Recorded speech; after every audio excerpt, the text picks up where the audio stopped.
오늘 여러분들과 함께 나눌 말씀은 역대하 29장 12절에서 19절까지 말씀인데요, 제가 지난번에 설교할 때 말씀드린 대로 저는 역대하 29장 말씀 가지고 계속 이렇게 조금 함께 보고 싶은 마음이 있습니다. 그래서 지난주부터 성전을 청결하게 하고 수리하는 유다 왕 히스기야의 개혁 운동을 지난 시간에 여러분들과 함께 살펴보았는데요, 여러분, 히스기야가 이렇게 열심히 성전 청결 운동, 그리고 성전을 개혁하는 이런 운동을 일으키는 이유가 무엇인가? 여러분, 생각이 하나도 안 나시죠? 그래서 지난 시간에 있었던 내용을 간단히 우리가 복습해 볼 필요가 있는데요, 히스기야는 자기 아버지였던 아하스 왕에 대한 안타까운 마음이 있습니다. 여러분, 아하스 왕이 누굽니까? 통치 기간 내내 하나님과의 언약을 깨뜨리고 하나님이 미워하는 그런 악한 행동만 골라서 하는 사람입니다. 예를 들면 어떻습니까? 죄송합니다. 제 말씀도 안 읽었네요. 죄송합니다. 말씀 읽고 좀 시작했으면 좋겠습니다. 죄송합니다. 오늘 말씀 역대하 29장 12절에서 19절까지 말씀인데요, 제가 큰 실수를 했네요. 구약 695면에 있는데 요거 읽고 다시 시작하도록 하겠습니다. 제가 읽겠습니다. 이에 레위 사람들이 일어나니 곧 그앗의 자손 중 아마세의 아들 마핫과 아사랴의 아들 요엘과 무라리의 자손 중 압디의 아들 기스와 여알랄랄의 아들 아사랴와 게르손 사람 중 심마의 아들 요아와 요아의 아들 에덴과 엘리사반의 자손 중 시므리와 여우엘과 아삽의 자손 중 스가랴와 마따냐와 헤만의 자손 중 여후엘과 시므이와 여두둔의 자손 중 스마야와 우시엘이라. 그들이 그들의 형제들을 모아 성결하게 하고 들어가서 왕이 여호와의 말씀대로 명령한 것을 따라 여호와의 전을 깨끗하게 할세. 제사장들도 여호와의 전 안에 들어가서 깨끗하게 하여 여호와의 전에 있는 모든 더러운 것을 끌어내어 여호와의 전뜰의 이름에 레위 사람들이 받아 바깥 기드론 시내로 가져갔더라. 첫째 달 초하루에 성결하게 하기를 시작하여 그 달 초8일에 여호와의 낭실에 이르고 또 8일 동안 여호와의 전을 성결하게 하여 첫째 달 16일에 이르러 마치고 안으로 들어가서 히스기야 왕을 보고 이르되, 우리가 여호와의 온 전과 번제단과 그 모든 그릇들과 떡을 진설하는 상과 그 모든 그릇들을 깨끗하게 하였고, 또 아하스 왕이 왕위에 있어 범죄할 때 버린 모든 그릇들도 우리가 정돈하고 성결하게 하여 여호와의 제단 앞에 두었나이다 하니라. 아멘. 다시 돌아가서 말씀 나누겠습니다. 히스기야 말씀 계속 나누고 있는데요, 히스기야의 마음 가운데 있는 그 성전 개혁 운동에 대한 마음, 그리고 이렇게 성전 개혁 운동을 하고 있는 그 이유가 무엇인가 말씀드린 대로 아버지 아하스 왕에 대한 안타까운 마음이 있는 것입니다. 그러니까 아하스 왕은 통치 기간 내내 하나님과의 언약을 깨뜨리고 하나님이 미워하는 행동만 골라서 했는데요, 예를 들면 하나님의 성전문을 닫아버렸다는 거예요. 이스라엘의 왕이 하나님 앞에 예배해야 하는 일을 우선순위해야 함에도 불구하고 하나님의 성전문을 닫아버렸습니다. 그리고 그 성전의 기구들을요 부숴버렸어요. 또 그 예루살렘 성전 구석구석마다, 또 예루살렘 구석구석마다 이방신들의 제단을 쌓고 제사를 드리는데요, 이 아하스 왕이 이방 사람들의 가증한 일을 따라서 자기 아들들을 불가운데로 지나가게 했다는 거예요. 뭡니까? 인신 제사를 드리는 거예요. 내가 이 아들을 드리면, 자녀를 드리면 이 이방신이 나에게 더 큰 복을 주겠지라는 마음을 가지고 하나님을 예배하기보다는 자기 아들을 드림으로 이방신을 예배했다고 하는 것입니다. 여러분, 이런 아하스의 행동은 자기뿐만이 아니라 유다 전체를 위기에 빠뜨리는 정말 어리석은 행동입니다. 실제로 이런 아하스의 행동의 결과가 어떻습니까? 하나님과의 관계가 깨어지는 결정적인 그런 계기를 마련하죠. 그리고 그 하나님의 심판을 받아서 국가적인 재난이 끊임없이 이 유다 땅 가운데 몰려오게 됩니다. 여러분, 히스기야는 이 아하스의 아들로서 이런 역사의 흐름을 지켜보던 가운데 깨달음을 얻게 되는 것입니다. 지금 일어나고 있는 모든 국가적인 재난의 원인이 하나님 앞에 범죄한 그 조상들의 죄악에 있다는 것을 알게 된 것이죠. 때문에 이 아버지 아하스를 이어서 왕이 된 히스기야는 모든 것을 원점으로 되돌려 놓고 싶어 해요. 무너진 하나님과의 관계를 새롭게 하고 회복하기를 원합니다. 그 마음 가운데 뜨거운 마음이 일어나고 있는 것이죠. 그래서 히스기야는 제사장들과 레위인들을 동쪽 광장으로 다 불러 모읍니다. 그리고 지금 현재 유다의 상황을 정확하게 진단하면서 개혁해야 한다, 우리가 아버지께로 돌아가야 한다, 우리의 마음을 주님께로 돌이켜야 한다라는 그 개혁의 필요성을 강력하게 주장하기 시작합니다. 특별히 저는 히스기야가 10절에서 말한 내용이 참으로 감동적인데요, 함께 10절 말씀 한번 읽어보도록 하겠습니다. 시작.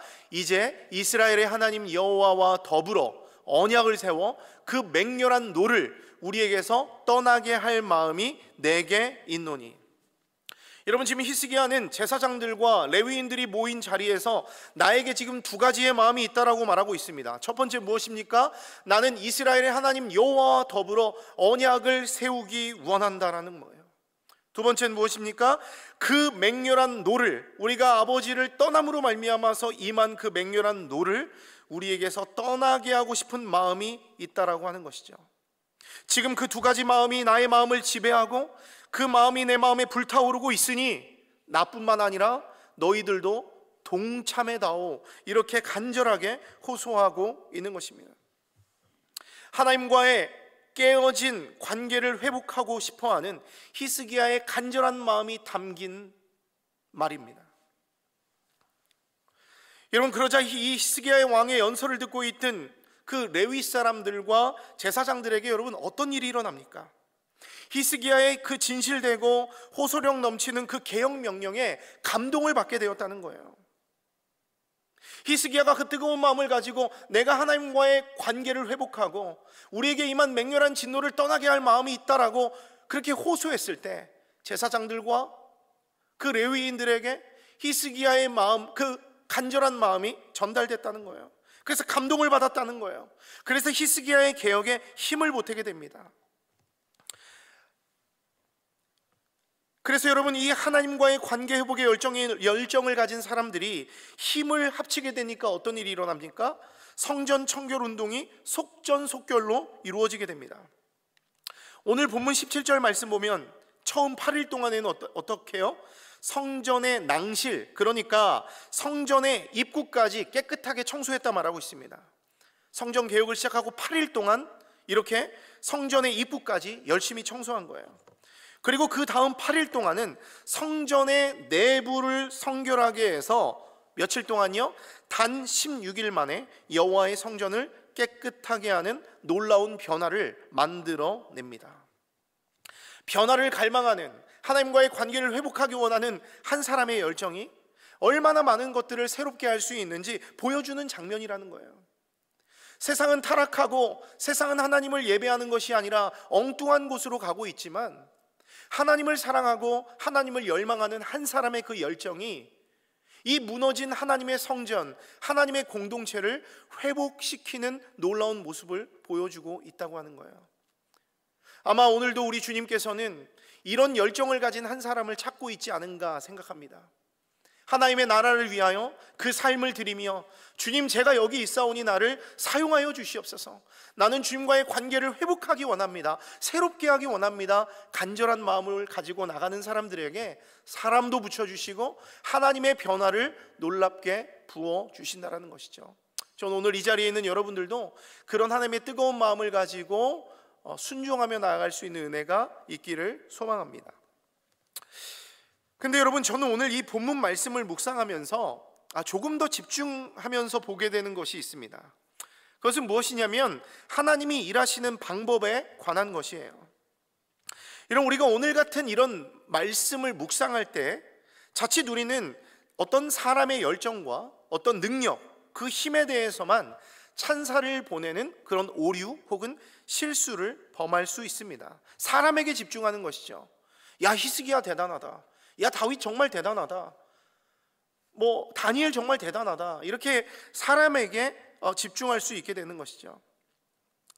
여러분, 그런데 오늘 본문에서 이렇게 히스기야의 마음을 불타오르게 하고 레위인들의 마음을 움직이게 한 힘의 원천이 무엇인가 우리가 생각해 볼 필요가 있습니다. 여러분, 우리가 물론 표면적으로만 보면 오늘 이 모든 일을 주도적으로 하고 있는 사람은 히스기야예요. 히스기야가 이 모든 일을 만들어가는 것처럼 보입니다. 제사장들과 레위인들의 순종도 마찬가지죠. 히스기야의 그 감동적인 연설을 듣고 본인들 스스로 감동해서 결단해서 움직인 것처럼 우리 눈에는 보입니다. 근데 여러분, 우리가 오늘 본문을 읽으면서 가장 중요한 포인트는 무엇일까요? 모든 성경의 본문들이 마찬가지겠지만 이 모든 변화를 만드시고 주도적으로 이끌어 가시는 분은 어떤 사람이 아니라 하나님이라는 사실을 우리가 깨달아야 하는 것이죠. 하나님께서 모든 역사를 계획하시고 목적하시고 이루어 가신다는 것입니다. 특별히 여러분, 하나님은요, 하나님 나라의 일을 만들어 가실 때 사람을 통해서 일하십니다. 우리가 성경 전체를 보면 어떻습니까? 하나님이 일하실 때 직접 그 모든 것들을 하는 것들이 아니라 모세라든지 베드로라든지 바울이라든지 사람들을 통해서 일하는 것을 우리가 볼 수 있죠. 근데 그때 하나님께서 가장 먼저 하는 작업이 무엇이냐면 하나님의 마음을 부어주는 것이더라라는 것을 발견할 수 있는 것이죠. 사람을 통해서 일하시는 하나님이 그냥 일하는 것이 아니라 하나님의 마음을 그 사람에게 부어주신다는 것입니다. 여러분, 함께 빌립보서 2장 13절 말씀 한번 같이 읽어봤으면 좋겠습니다. 2장 13절입니다. 시작. 너희 안에서 행하시는 이는 하나님이시니 자기의 기쁘신 뜻을 위하여 너희에게 소원을 두고 행하게 하시나니. 여러분, 지금 우리가 빌립보서 2장 13절 말씀을 읽었는데요, 여기서 소원을 두고 행하게 하시나니, 이 부분을 좀 봤으면 좋겠습니다. 이 소원을 두고 행하다라는 말은 헬라어로 셀로라고 하는데요, 어떤 뜻을 가지고 있냐면 마음을 내키게 하다, 이런 뜻을 가지고 있습니다. 마음을 내키게 하다. 여러분, 이건 뭘 의미하고 있는 것입니까? 하나님은 우리를 부르실 때 어떻게 해요? 억지로 일하게 안 하신다는 거예요. 먼저 그 일을 할 수 있도록 어떤 마음이요? 내키는 마음을 주신다고요. 하나님이 사람을 통해서 일하시고 그 마음을 불어넣어 주시는데 특별히 내키는 마음을 주신다는 거예요. 우리를 부르실 때도 마찬가지입니다. 우리를 부르시고 우리로 하여금 하나님의 일을 하게 하실 때 그냥 내 마음대로 하는 것이 아니라 우리 마음 가운데 내키는 마음을 주신다는 거예요. 하나님이 감동을 주셔서 하고 싶은 마음을 주신다는 거예요.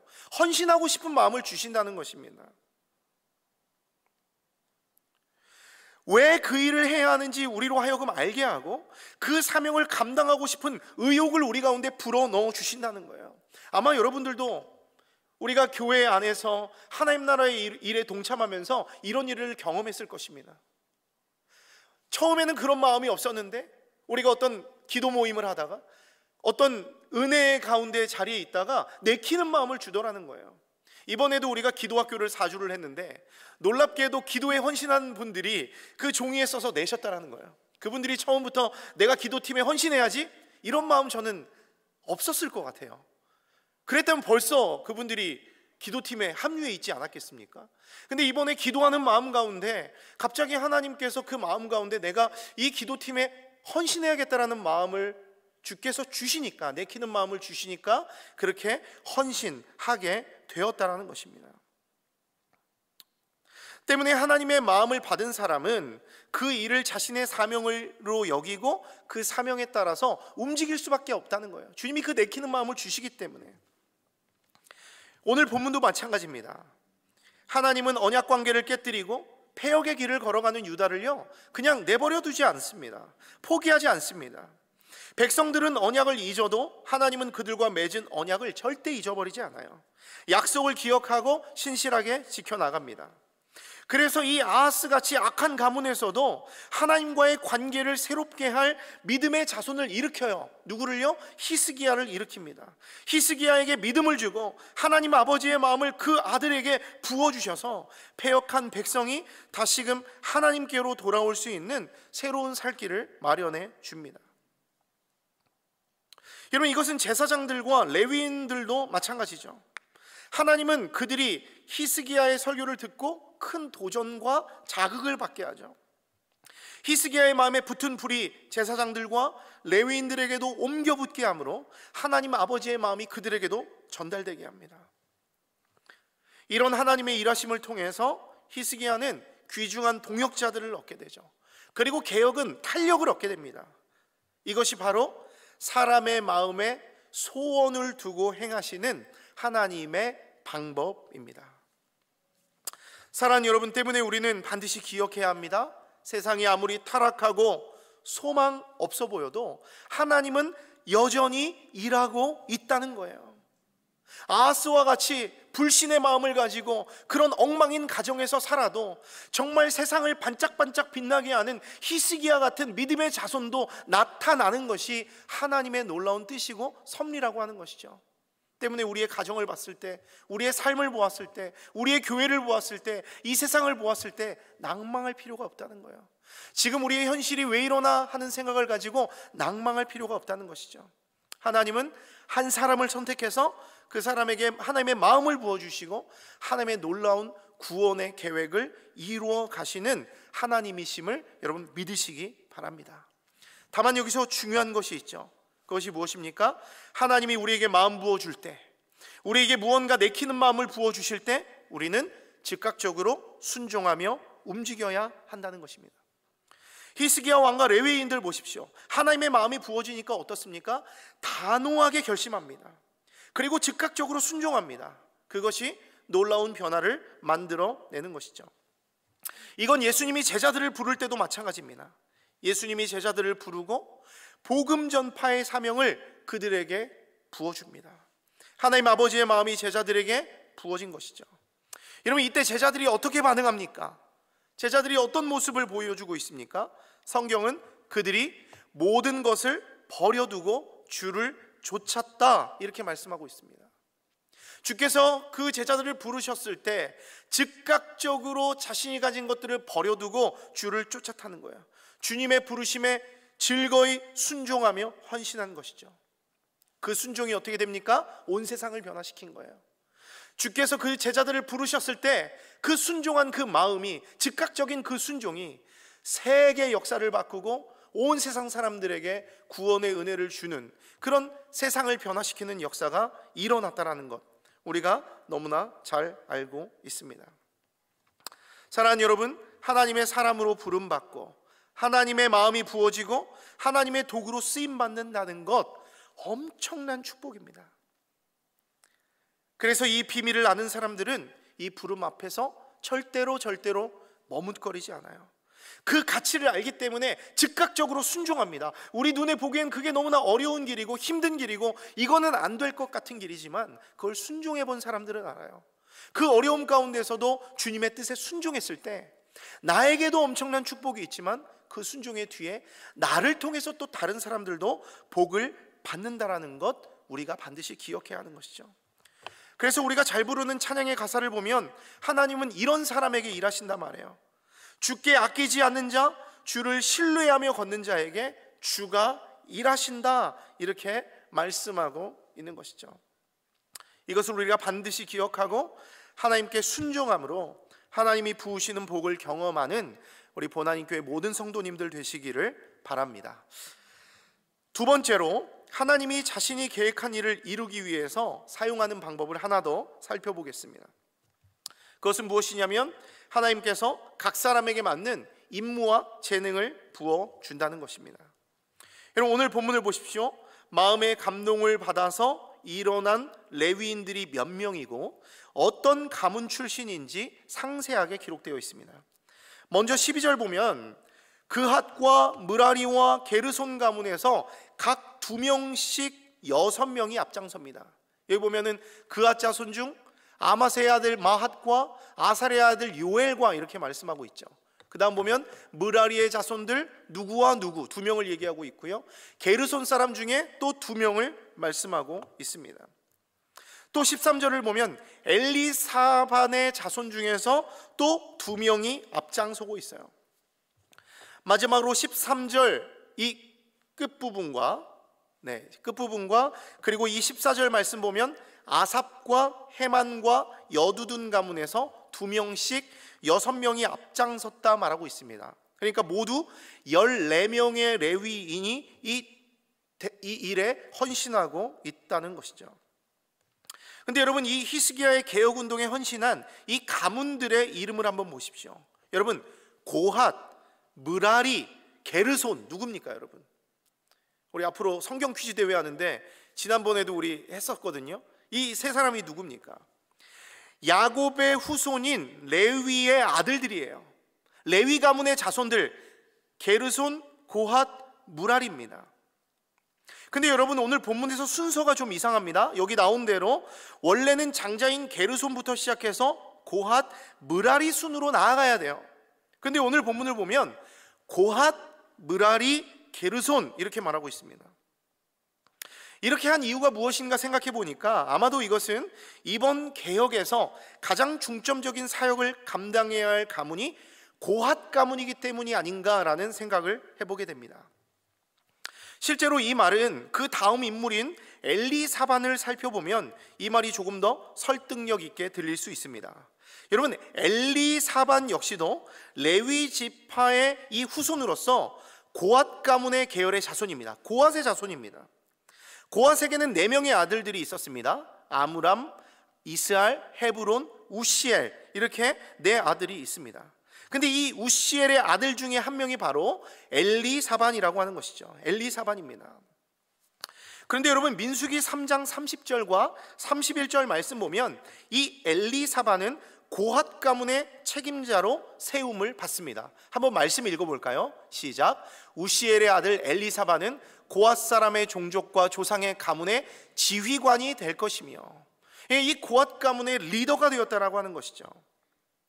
근데 이 고핫 자손이 맡은 임무를 그 다음 구절에서 설명하고 있는데 한번 읽어보겠습니다. 시작. 그들이 맡을 것은 증거궤와 상과 등잔대와 제단들과 성소에서 봉사하는 데 쓰는 기구들과 휘장과 그것에 쓰는 모든 것이며, 이렇게 말씀하고 있습니다. 즉 성소의 기물들을 맡아서 관리하는 일을 하는 가문이 바로 고핫 가문이라고 하는 거예요. 어떤 거요? 성전의 기물들을 관리하는 그런 직책을 맡은 자들이 고핫 가문이라고 하는 것이죠. 근데 여러분, 한번 이 히스기야의 계획에서 가장 문제가 되는 것이 뭐라고 말씀드렸습니까? 성전의 기물이 파손되고 더럽혀졌어요. 때문에 이 엘리사반을 중심으로 하는 고핫 가문의 역할이 그 어느 때보다 중요했다라고 하는 것이죠. 그래서 하나님은 자신의 말씀으로 임무를 주고 세운 대로 고핫 가문을 가장 앞에 세워서 그들을 중심으로 이 성전 청결 운동의 임무를 감당하게 하고 있다는 것입니다. 여러분, 근데 여기서 또 우리가 집중해 보아야 할 사람들이 있는데요, 바로 12절과 13절에 나오는 아삽과 헤만과 여두둔입니다. 여러분들이 이 사람들의 이름을 많이 들어보셨을 텐데요, 어디서 들어보셨습니까? 시편에서 우리가 이 이름들을 많이 들어볼 수 있습니다. 무슨 말입니까? 이들은 모두 하나님의 성전에서 찬양하는 직무를 담당했던 레위인들이었다는 거예요. 그래서 이들이 하는 일이 무엇입니까? 수금과 비파와 재금 등의 악기를 가지고 신령한 노래를 부르는 일들입니다. 특별히 그들의 노래는 하나님의 영에 감동된 노래이고 하나님의 뜻을 전하는 예언적인 성격도 가지고 있었습니다. 근데 여러분, 오늘 본문에서 이들이 정확하게 어떤 일로 성전 정화 작업에 동참했는지 우리로서는 알 길이 없습니다. 다만 이 세 사람의 이름이 들어간 것은, 이 가문들의 후손이 동참했다는 것은 기존에 해왔던 자신들의 어떤 노래하는 일들, 예배하는 일들의 그 사역의 연장선상에서 이 어떤 성전 청결 운동에 동참하지 않았을까 하는 생각을 해보게 되는 것이죠. 어쨌든 여러분, 이런 사람들이 자꾸 등장하는 이유가 무엇인가 생각해 보면 뭐예요? 하나님이 각 사람과 가문에게 주신 그 임무와 재능에 따라서 하나님이 사람을 세웠다는 거예요. 그리고 그 마음 가운데 감동을 주시고 내키는 마음을 주셔서 헌신하게 했다고 하는 것이죠. 여러분, 이처럼 우리 하나님 어떤 분이십니까? 하나님의 공동체, 하나님의 백성들, 하나님의 교회를 조화롭게 만드는 분이라는 것입니다. 모든 사람들에게 재능과 임무를 주셔서 서로 간에 상호 협동, 협력하게 하시고 결국에는 완벽한 조화를 만들어내는 하나님이라고 하는 것이죠. 여러분, 이것은 지금도 마찬가지입니다. 우리 하나님은 교회의 머리 대신 예수님을 중심으로 우리들을 교회의 지체되게 하셨어요.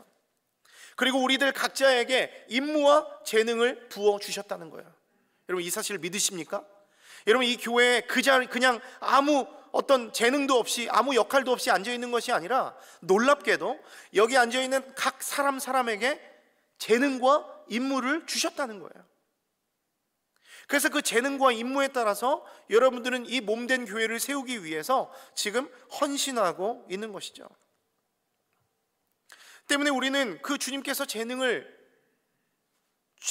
주신 그 재능을 가지고 하나님께서 우리에게 세워주신 곳에 서서 헌신해야 하는 거예요. 그 재능은 무엇인지 여러분들이 아마 더 잘 아실 거예요. 하나님이 나에게 어떤 재능을 주셨는가 한번 생각해 보십시오. 하나님이 이 교회에 나를 왜 있게 하시는가, 왜 나에게 이 교회 안에서 헌신하게 하시는가 한번 생각해 보시기 바랍니다. 그리고 그 마음 가운데 무언가 내 재능을 발견하고 내 마음에 감동을 주시고 하나님이 내키는 마음을 주셨다면 헌신해 주셨으면 좋겠습니다. 이 교회를 세우기 위해서, 누구를 위해서도 아니라 주님의 몸된 교회를 세우기 위해서 헌신하는 것이죠. 하나님이 주신 재능을 우리가 올바르게 사용하고 맡은 바 임무를 다하는 것이 주님의 뜻을 이루는 것임을 우리가 믿고 우리가 주님 앞에 헌신할 수 있는 여러분 모두가 될 수 있기를 바랍니다. 마지막으로 하나님이 계획하신 일을 이루기 위해서 사용하는 세 번째 방법은 무엇이냐면 모든 일을 절차에 따라서 질서 있게 하신다는 거예요. 여러분, 성전 청결 운동은 구체적인 기간과 치밀한 계획을 가지고 진행되었습니다. 서두에 말씀드린 대로 이 작업은 성전의 입구까지 8일, 그리고 성전 안과 성전 모두를 해서 8일 해서 16일 동안 진행되었습니다. 또한 이 작업은 하나님의 말씀으로 임무를 부여한 대로 법과 질서에 따라서 진행되었다는 것이죠. 16절 말씀 보면 제사장들이 여호와의 전 안으로 들어갔다 이렇게 말씀하고 있습니다. 여호와의 전은 무엇입니까? 성소를 의미하죠. 성소에는 오직 제사장만이 들어갈 수 있었기 때문에 성전의 내부 청소는 제사장들이 감당했다 말하고 있는 것이죠. 이건 뭘 의미합니까? 청소의 절차조차도 하나님의 말씀으로 주신 직무와 고유 권한에 따라서 일이 진행됐다는 거예요. 그 성소 안에 제사장이 들어가서 깨끗하게 하였다. 실제로 16절 나머지 부분 한번 읽어볼까요? 16절 나머지 부분입니다. 시작. 여호와의 전에 있는 모든 더러운 것을 끌어내어 여호와의 전뜰에 이름에 레위 사람들이 받아 바깥 기드론 시내로 가져갔더라. 제사장들이 여호와의 전에 들어가서 깨끗하게 청소하고 여호와의 전에 있는 모든 더러운 것들, 가증한 것들을 끄집어내는 작업을 하면 누가요? 레위 사람들이 그것을 받아가지고 바깥 기드론 시내로 가서 그것을 갖다가 버렸다는 거예요. 여러분, 여기서 기드론 시내는 무엇입니까? 예루살렘 성전과 그 동편인 감람산 사이에 있었던 골짜기입니다.